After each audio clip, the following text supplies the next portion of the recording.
Has there anybody already defined a set of presets or a playlist for Tommy Igoe's Great Hands for a Lifetime? Let's have a look in the library.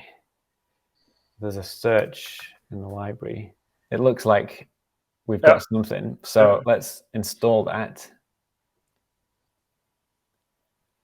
View imported playlists, Tommy Igoe.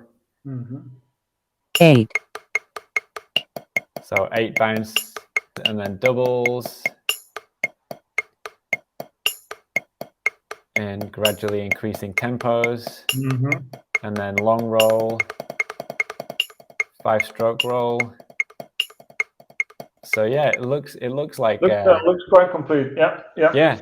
If you want to do this whole thing more slowly, just tap and hold the play button, turn on tempo percentage, and now you can play the whole thing at half speed or double speed.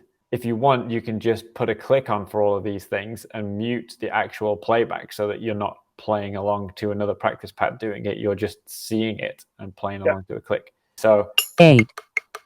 So that's playing those. So let's set the sequencer and set that to 0. 8. So there you go. Now you've got it muted. And 5s.